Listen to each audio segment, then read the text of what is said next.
Halo sobat semua, kembali berjumpa lagi ya dengan saya di channel YouTube saya Antoni Mampe yang membahas seputaran mesin penetas telur unggas ya. Dan untuk pembahasan kali ini, di video ini saya coba jawab pertanyaan dari sobat kita ya, yang menanyakan seperti ini. Bang, mesin tetas saya kalau malam naik suhunya lambat sekali. Apa biasanya begitu? Masih pemula. Oke, di sini saya jawab ya teman-teman ya. Menurut pengalaman saya ya, biasanya mesin tetas yang lambat naik pada malam hari ini itu terjadi karena dua faktor ya.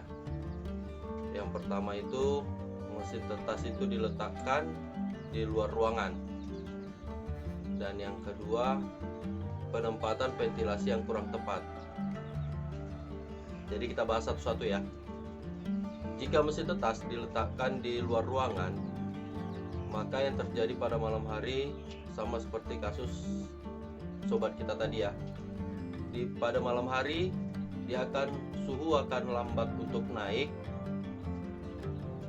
dan mengakibatkan kinerja mesin akan ekstra untuk memanaskan ruangan mesin tetas, karena seperti yang kita ketahui semuanya ya, mesin tetas memiliki lubang ventilasi, dan jika mesin tetas itu kita letakkan di luar ruangan, apalagi di malam hari, pada malam hari itu kan suhu ruangan itu kan sangat dingin.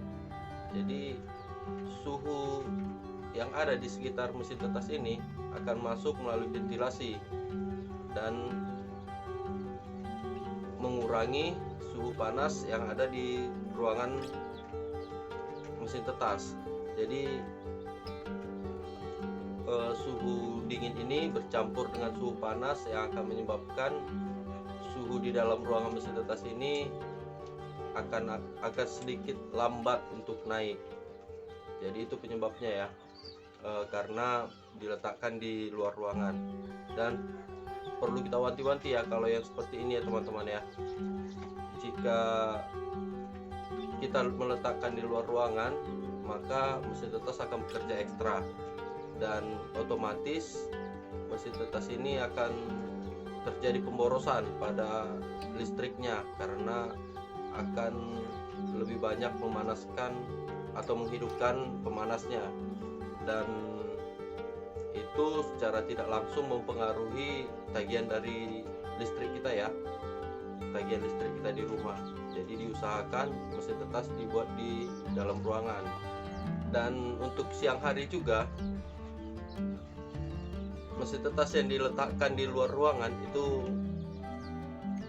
tetap pasti mengalami masalah. Contohnya seperti ini, suhu di siang hari itu bisa mencapai 39-40 derajat. Jadi jika suhu di luar ruangan ini mempengaruhi ke dalam mesin tetas, otomatis di dalam mesin tetas ini suhunya bisa mencapai 39 ataupun 40 juga. Memang sistem kerja pemanas tidak terlalu berat, namun suhu di dalam ruangan akan sangat berlebihan, dan itu sangat mempengaruhi perkembangan embrio. Bisa jadi kalau suhunya di dalam sekitar 40 atau 39, nah embrio di dalam pasti akan melemah karena asupan panasnya sudah melebihi dari permintaannya, dan tidak menutup kemungkinan embrio itu akan mati. Itu ya teman-teman ya, untuk mesin tetas yang diletakkan di luar ruangan. Yang kedua, peletakan ventilasi yang kurang tepat. Jadi seperti ini teman-teman, meskipun mesin tetas diletakkan di dalam ruangan atau di dalam rumah, kita katakan pada malam hari itu akan tetap terjadi, suhu akan lambat untuk naik. Kenapa? Peletakan ventilasi yang kurang tepat.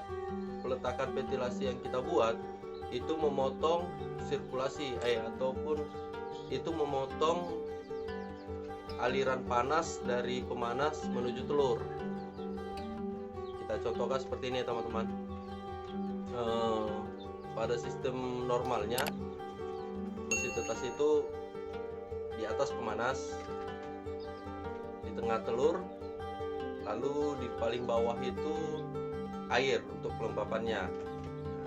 Jadi di antara pemanas dan telur ini kan memiliki jarak nih sekitar 20 atau 25 cm. Jadi banyak yang membuat ventilasi itu di tengahnya seperti ini, di antara telur dan di antara pemanas. Dan yang jadi persoalannya ketika udara masuk dari luar ruangan menuju mesin tetas, itu akan memotong panas yang menuju ke telur, itu akan dipotong oleh ventilasi. Sementara sensor kita letakkan itu sedekat mungkin dengan telur. Jadi sensor ini tetap bekerja dengan suhu yang terpotong tadi. Jadi membuat sistem kerja pemanas itu akan semakin lebih lama dan ekstra ya, untuk memanasi telur-telur itu ataupun untuk mencukupi kebutuhan dari pemanasnya. Jadi itu penyebabnya teman-teman ya.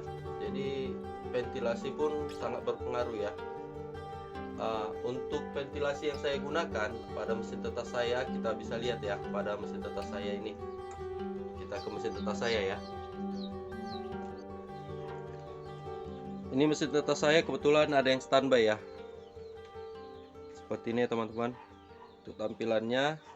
Dan kita langsung menuju ventilasi ya teman-teman. Untuk ventilasinya bisa teman-teman lihat ya. Untuk ventilasinya saya gunakan di bagian atas, paling atas ada 3 buah, dan di bagian bawah, paling bawah ada 3 buah juga ya teman-teman. Jadi fungsi ventilasi ini untuk udara masuk. Jadi jikalau udara masuk dari bawah ini langsung menuju telur, jadi oksigennya langsung diterima oleh telur, jadi tidak menghalangi dari panas yang mengalir dari pemanas menuju telur. Itu untuk yang di bawah ini. Dan biasanya yang di atas ini untuk udara keluar. Jadi udara keluar ini pun di atas dari bola lampunya. Bola lampunya berada di sini ya teman-teman, di sini.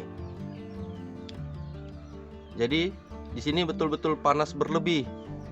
Yang berada paling atas itu akan dikeluarkan dari ventilasi ini ya teman-teman.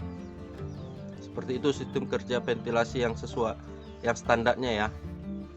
Jangan teman-teman buat ventilasi itu di sini, karena telur di sini kan. Teman-teman buat ventilasi di sini, itu salah.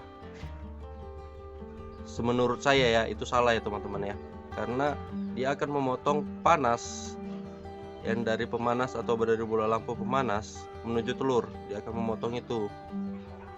Jadi panasnya tidak mengalir dengan efisien ataupun dengan baik kepada telurnya. Jadi itu ya teman-teman ya. Dan jikalaupun udara masuk dari atas ini, dia tidak akan memotong panas untuk menuju telur, malah dia mempercepat. Jadi dia akan naik dari atas bola lampu dan mengalirkan panas itu ke telur. Jadi dia tidak memotong ya teman-teman, dia membantu mempercepat. Kalaupun udara biasa dari atas ini, tapi biasanya udara itu akan masuk dari bawah, udara masuk ataupun udara segar ya, masuk dari bawah langsung diterima oleh telur, lalu panas berlebihnya akan dialirkan dari atas ini. Jadi seperti itu ya teman-teman ya penjelasannya mengenai peletakan mesin tetas di luar ruangan dan ventilasi, terutama pada ventilasi ya teman-teman ya. Oke ya.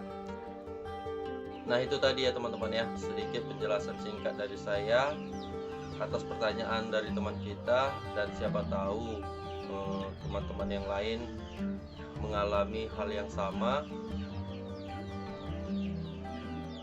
semoga dengan menonton video ini teman-teman bisa mengatasinya ya, permasalahan dari mesin tetas teman-teman tersebut.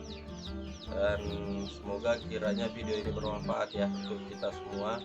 Dan jangan lupa dukung channel saya dengan cara subscribe dan tekan tombol like-nya serta bunyikan lonceng notifikasinya ya, agar teman-teman tidak ketinggalan video-video terbaru dari saya seputaran mesin penetas telur. Oke, salam peternak mandiri. Terima kasih.